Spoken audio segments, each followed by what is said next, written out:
Hey ladies, so I want to share with you my fibroid story. You know, so many of us women from all different backgrounds, ethnicities, some woman from any group deals with fibroids. So I want to share my story, and I want to share, you know, what I did, the treatments that I've went through, surgeries and so forth, in addition to weight gain from fibroids. Weight loss after, you know, having surgery, you know, what else? It's so many things that go into fibroids. So everybody has different symptoms, you know, but mostly the main one people have is like heavy menstruals. And everybody's signs and everybody, you know, when they start realizing something is wrong is at different times. So let me just get into my story, okay? And then we can go from there and just shoot it out. So I was having heavy menstruals, and I just was like, this can't be. This can't be. I'm thinking, you know, I'm getting older, body's changing. Okay, so my menstruals are heavy. But I'm not thinking like, okay, something is wrong. You know, like, okay, Kelly, you need to go get this checked out. I'm thinking the other way around. Like, you know, okay, well, normally women who may go through menopause, they may skip menstruals or something like that. I mean, I don't know that piece as of yet, but from what I hear, when you know, going through menopause, sometimes you might skip your menstrual, you know, maybe you might skip it for 3 months, 2 months, a month, shit, sometimes, oh, excuse me, you might skip it for, you know, 6 months to a year. But, my menstruals was getting really, really heavy. It was to the point where I was putting a tampon and a pad, and then they were lasting, my menstruals was lasting really, really long, to the point where if I was only wearing overnights. And I got to the point where I didn't want to wear tampons. I was like, you know, since me sticking that up there, and it's still going to bypass it because it's absorbing, but it ain't stopping nothing. I found myself always wearing overnights in the daytime, in the nighttime, all around. I was wearing biking shorts underneath my clothes. It was just a mess. So one day I was at work. So meanwhile, I know this is going on. So I went to the doctor. I mean, I'm about to skip a whole year. I went to the doctor and I explained to her what was going on. So she tested me and everything like that. And she was like, well, everything seems good. She was like, but you are becoming anemic. And she was like, because my menstruals were so heavy. I was so cold. I was just a mess. I was at work like this, like shivering. I even got a note that I can have a personal heater underneath my desk. But again, at this point, never, you know, my doctor was like, well, maybe, I don't want to fault my doctor because she's amazing. She's good, and she got me the care that I needed, you know, at the end. But because I wanted to get a hysterectomy, but she didn't want me to get one, and know that the specialist that I wound up having the surgery with, he didn't want to give me one. And normally, you know, they'd be like, okay, get a hysterectomy, you know, stop reproduction or whatever the case may be. But they were like, no, you're too young, you don't know, you might want some more children. But at that point, I already got my 2 daughters, so I was like, I'm done. So she wanted me to get on birth control pills. Kelly cannot swallow pills.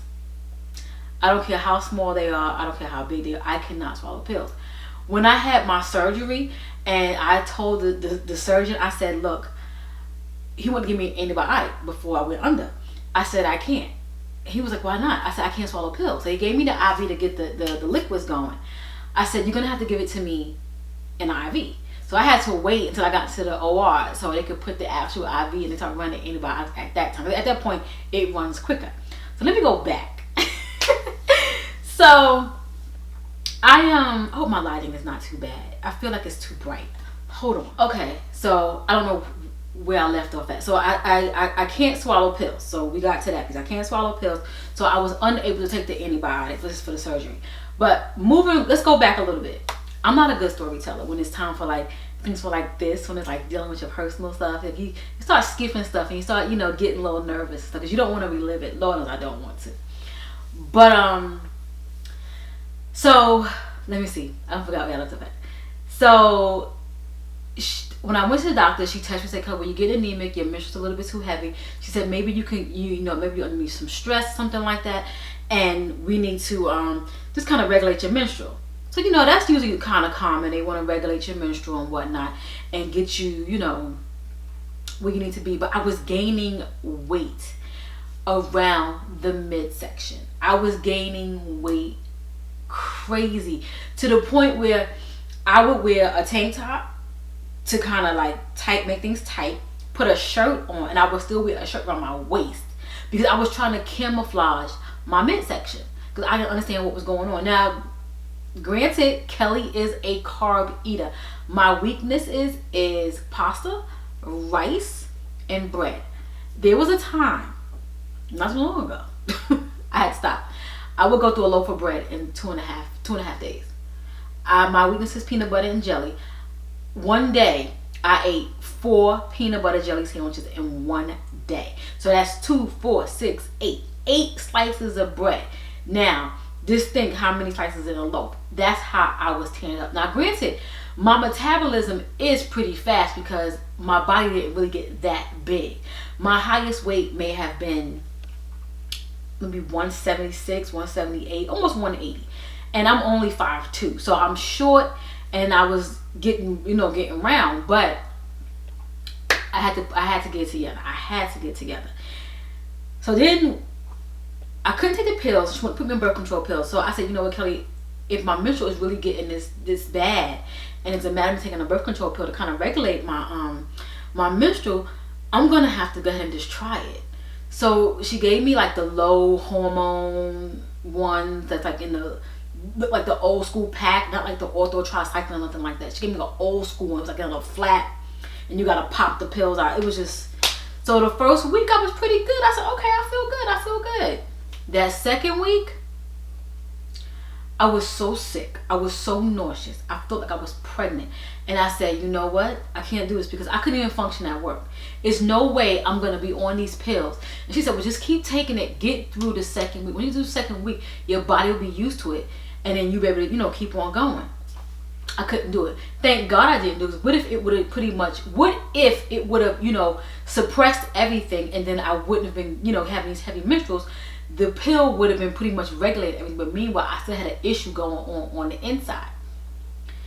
So I wasn't taking the pills and I started taking vitamin C. Vitamin C has, don't quote me, I'm not a doctor, but for me taking vitamin C was helping me because I was taking B12 as well and iron because I was just so weak. So meanwhile my menstrual was lasting say 7 to 14 days.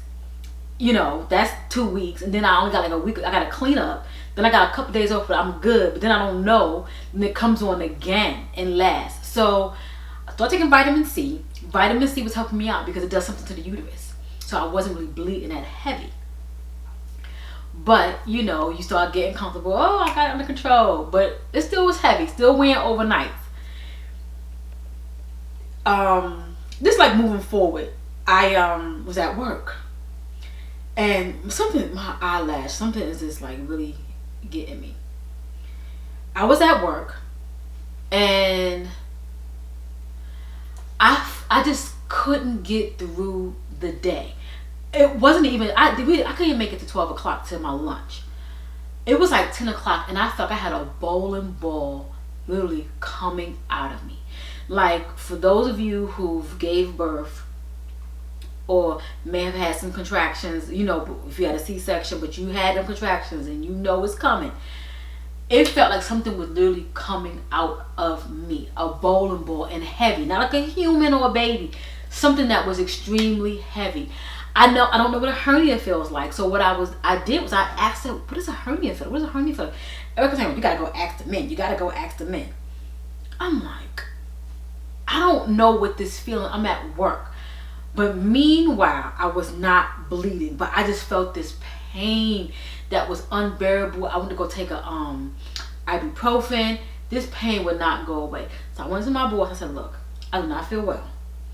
I need to leave. So I called my doctor and she said, go to the x-ray place. So we have a lot of x-ray places. So I went straight there. Soon as I got on that, they told me right away. Because the doctor put the referral in, I got there. they did a vaginal ultrasound and they did the one on top. She did the vaginal one first, and the lady looked at me and she said, "How are you feeling?" I said, "I feel good," but you know, they're not supposed to disclose anything. They're just the ultrasound, you know, text or whatever. The doctor or the actual, you know, person that's overseeing will be the one to provide that information. She said, "How are you feeling?" I said, I feel okay." I said, "But I really feel bad. I feel like something's coming out of me. I'm just in a lot of discomfort. I'm in pain, and I really just need some answers." She said, "Okay." She said, "Okay." She said, "Well, do you mind if I do the one on top?" I said, "Yeah." She said, "Well, you have an order for both." I said, "Okay."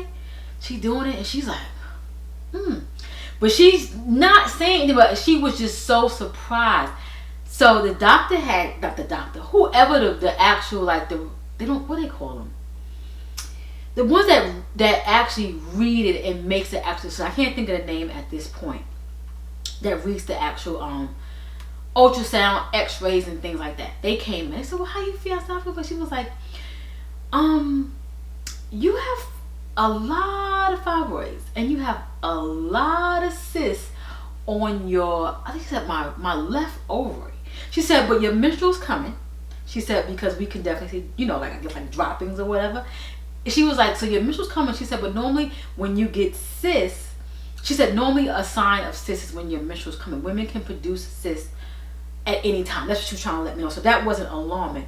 But she said the size of my fibroids was alarming because she didn't understand how I was even, like, walking around. One was the size of like an orange, and not a grapefruit, an orange. And she said one was the size of a golf ball. So the pressure, even though you may think about, like, oh, an orange can be, you know, maybe as round as this, you know, an average size orange, and, you know, a golf ball, you know, probably the size of your blender. However, all that comes with inflammation. It comes with swelling. It comes with everything under the sun, because it's just pure pressure, everything going on. You just all yucky down there. So my doctor calls me the next day because they sent over the information to her. She was like, "Keli, you have fibroids." She said, "How are you doing?" And I was like, "I'm okay." She said, "Take ibuprofen." She said, "I'm going to send you over to a specialist, a gynecologist." Because what she did was, she was my regular primary care doctor, but she did my PAPs as well. So I didn't have to have two. So, but she couldn't, you know, serve me, and she couldn't give me the proper care that I needed because she wasn't a gynecologist. She just knew how to do the PAPs and whatnot. Family doctor. So I go to the doctor the next day. They got me for me to get in. He said, "You have some really large fibroids." He said, "You have some options." He said, "But I would recommend you getting an ablation." I said, "Okay, what's an ablation?" You know, you know, you hear the word ablation, you know it's something dealing with, like, scraping something or whatever the case may be.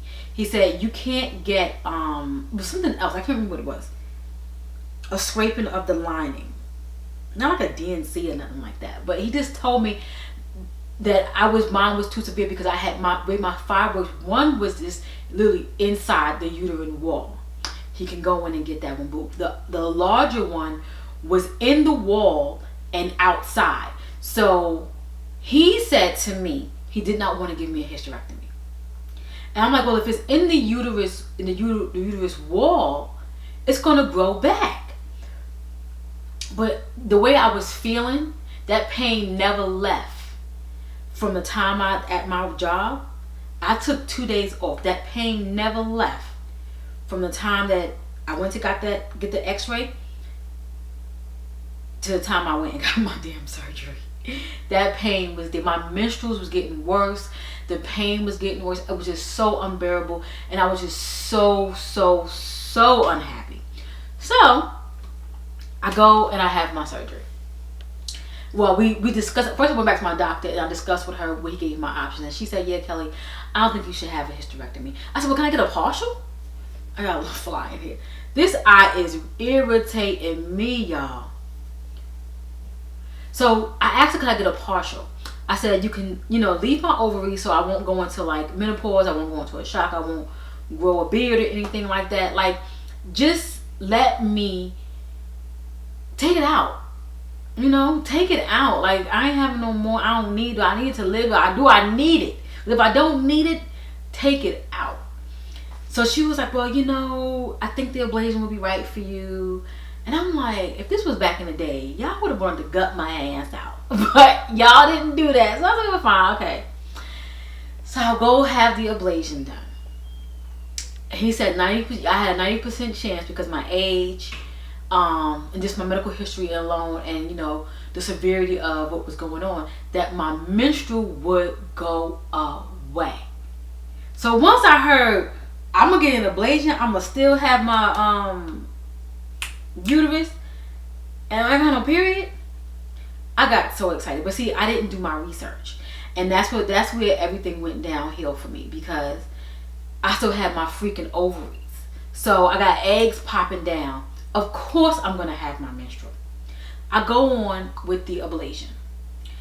I'm not gonna say I was dissatisfied with it, because at the end of the day, it did help me. It did relieve me. The first two, I still got my menstrual. It was super duper light. Like the first year, it was so light, but it came. You know, the first one, it was like spots. I said, oh God, it's gonna go away. I was so happy, but it wound up coming back. You know, every month it came, but it was just so light. And then lo and behold, them suckers came back full force. No warning, no nothing, no spotting. It was, when it was time for it to come, it came down like waterfall. So, okay, I'm dealing with that. So now I go back. My uterus has healed, because the ablation pretty much burns the lining of your uterus. But somehow, Keli, you know, healed. Fibroids grow back. My fibroids are back. I'm back to pretty much square one. So at this point, I'm ready to have a full-blown hysterectomy. I qualified for it. I qualified for the hysterectomy, but they was just like, no, no, no. I'm like, what is it about my box that I can't get it taken out? You know, what is it? So I go and I have another little small procedure, which helped out. You know, it helped out. But at this point, again, they're back. And I'm really considering, you know, the doctor that I had before, that did the 2 procedures on me before, he's no longer at the facility. I like the facility. I like the people, I like the staff. So I'm able to see someone else. And I'm really considering getting my hysterectomy, because I don't want that weight to come back. I don't want that feeling to come back. I don't want the heavy periods to be like my periods are heavy now. Like, to the point where before, I couldn't even have a life, because you spotting everywhere. Something go through your clothes because you're bleeding so heavy. You know, your life was really, you had to base things around when your period actually end, your cleanup. And if you couldn't go out, for me, if I couldn't go out within no like next 10 or 7 days, it was a wrap for me. My period was coming back. So I had to really, really sit back and be strategic on when I hung out, because if I did hang out, I would spot myself. Last year, I went out on a date. And I'm single, by the way. I went out on a date, and we went to go eat. We was out at an outside, you know, eatery, having a good time. And I stood up, and luckily he was a gentleman. He was like, something on the back of your skirt. And I was like, and I already knew. I was like, is it bad? He was like, no, it's not bad. He said, just go to the bathroom and turn your skirt around. And I had a crossbody purse on. So he walked me to the bathroom. He stood behind me, and I went to the bathroom. I turned my skirt around, and I put my crossbody bag in front of me. At this point, I wasn't going to try to change myself or anything or fix anything, because at this point, I was just so disgusted. So luckily, I was in my own vehicle. He was in his, and I said, I'm just going to go ahead and go home. He said, you going to be okay? He was sweet to me. He was sweet. But I wound up telling him my story, because he, you know, he had sisters, so he knew, you know, women go through fibroids. You know, he had a sister that went through as well, and she was able to get her hysterectomy. So I hope that that's something that I can get in the near future, because my period's coming back heavy. They're heavy now, not coming, they're heavy now, and I wear overnights. You know, I wear them in the daytime and the nighttime, and I make sure I'm suited and booted because you know you leak, and that's for lack of better words, it comes through. So I wanted to share because it's other women, you know, that go through it, but you know, I really would recommend vitamin C. I don't know what it did for me. Look it up. It helped me out, and I take vitamin C now. It's a hit or miss for me, I think, because I'm so far gone now. I need to really get it done. But I did talk to one of you ladies here, you know, and you told me that, you know, you guys went through, got a hysterectomy and so forth, partials, full ones and things like that, and they really, really helped you. I have people that I know that have gotten it done, and you know, they're happy with it. Some people say, you know, they've gained, but I hear you gain weight after having, you know, hysterectomies and stuff like that. Some women don't, some women do. I guess it all depends on your makeup and, you know, your body and things like that. But yeah, I had 2 procedures. I want to have a third because it's a lot when you bleed heavy. It's a lot, you know. You really can't be comfortable, and you know, you have a purse. Like I like to carry really small bags. I can just carry my phone, nothing too big, you know. You take your phone, your lip gloss, and your keys. That's all I want. My money and my cards. That's all I really want. But when you gotta carry a full-blown pocketbook because you gotta make sure you got enough, you know, pads in your bag. I don't even fool with tampons anymore. I don't even fool with them anymore. So yeah, my phone is ringing. I'm gonna call them back. I don't want to hit decline because they're gonna think I'm being mean to them. So yeah, but that's pretty much. I want to talk to you guys. I want to share my story on fibroids. I'm gonna tell you the procedures that I had, you know, what I'm going through, and pretty much it's, if you don't get the hysterectomy, you're still gonna be pretty much, you know, in the same boat, and that's pretty much, you know, where I am with it. And sometimes it's depressing. Sometimes I'm not gonna say it ain't. It's something. It can be very depressing that you going through what you're going through, and you feel like why you, how this happened. But some people, you know, you read up on it and you figure out your, you know, your facts and stuff like that, or try to get your facts. It could be something that you eat. It could be genetically. It could be a whole host of things, and you just don't know. You know, so I'm trying to be better and mindful with the things that I eat, and it's hard. It's hard. It's just freaking hard. But for those of you who shared your stories under my other video, thank you. If you want to, you know, do a part 2 and share your stories and share your comments, things that you may have, and if you got any home remedies and things like that that may have helped you, shoot, even a tea, let your girl know, because the hysterectomy, that's an elective surgery. You know, that's not anything that you get is elective, pretty much. But right now, with what's going on with COVID and everything, but as bad as I want to go get it done, I wouldn't go right now because there's so much going on. I would definitely wait. But I'm really gonna start to get into some remedies, because you spend a lot of money on these pads, a lot. You spend a lot of money, so yeah. But I thank you guys. I'm just so thankful that, you know, I can have kind of conversations with you ladies, because it really made me, when you guys had opened up about it in the comments in the other video, it made me want to open up even more. So that's hence, you know, the video. And that's some of the other things that I want to share too as well. We're going to get into it. So I ain't going to keep you guys no longer. So I want to say hey to all my new subscribers. Hey to all my loyals. Thanks for hanging out, man. I'll catch you in the next video. Bye.